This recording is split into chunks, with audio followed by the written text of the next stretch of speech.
Bismillahirrahmanirrahim. Assalamualaikum warahmatullahi wabarakatuh.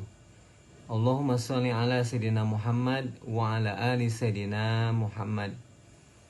Selamat pagi ikhwan-ikhwan Majelis Ta'lim Mulyaguna yang dirahmati Allah. Wabil khusus Bapak Haji Agus Sunaryo, selamat ulang tahun dari saya Pak. Agak terlambat memang, tapi mudah-mudahan doa saya selalu teriring buat Bapak, sekeluarga dan teman-teman semua. Semoga Bapak selalu dalam keadaan sehat walafiat, cager bager, diberikan kesehatan yang sempurna dalam rangka taat kepada Allah Subhanahu wa Ta'ala, dimudahkan pekerjaannya, urusannya, baik urusan dunia maupun urusan akhiratnya, dan jadikan keluarga yang sakinah mawadah warahmah. Amin ya robbal alamin. Khususon Bapak Haji Beni Imam Syafi'i yang saya hormati, yang saya sayangi. Mudah-mudahan Bapak juga dalam keadaan sehat walafiat. Teman-teman yang jauh dari sini, Bapak Syarif Hidayat, semoga Pak Syarif selalu sehat walafiat, cager bager. Amalkan terus zikirnya ya Pak Syarif. Juga Pak Tatang yang istiqomah terus, Pak Munaji, Pak Tribudi, Mas Daniel, Bapak Haji Muhammad Hudhari. Sehat-sehat ya Pak, mudah-mudahan semuanya dalam keadaan cager bager. Bapak-bapak, ikhwan-ikhwan Majelis Ta'lim Mulyaguna, pentingnya kita selalu menjaga ketakwaan dan muhasabah kepada Allah Subhanahu wa Ta'ala. Sebagaimana firman Allah, ya ayyuhallazina amanu taqullaha wal tanzur nafsum ma qaddamat lighad wattaqullah innallaha khabirum bima ta'malun. Wahai orang-orang yang beriman, bertakwalah kepada Allah, dan hendaklah setiap diri memperhitungkan apa yang telah diperbuatnya untuk hari esok. Dan bertakwalah, sesungguhnya Allah Maha mengenal dan Maha mengetahui. Penting sekali kita melakukan introspeksi diri. Kekurangan apa yang harus kita perbaiki dalam kehidupan ini, terutama dalam hal ibadah. Karena banyak faktor yang menghalangi, yang menghambat seseorang untuk meningkatkan kualitas ketakwaannya kepada Allah Subhanahu wa Ta'ala. Terutama dorongan hawa nafsu, ya. Dorongan hawa nafsu dan tipu daya setan. Itu yang menjadi musuh kita, diri kita sendiri.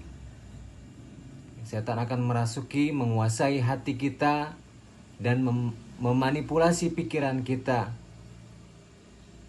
sehingga kita terus-menerus dalam keadaan santai-santai, malas-malas ibadah kepada Allah Subhanahu wa Ta'ala. Akhirnya hanya menghitung hari, bukan menghitung kesalahan, kekurangan, terutama dalam hal ibadah kepada Allah Subhanahu wa Ta'ala. Oleh karena itu, penting sekali kita harus menjaga taubat kepada Allah Subhanahu wa Ta'ala.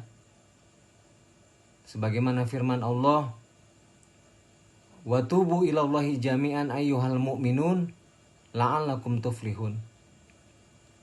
Dan bertaubatlah kepada Allah kalian semua wahai orang-orang yang beriman, supaya kamu beruntung. Surat An-Nur ayat 31. Jadi kuncinya sederhana.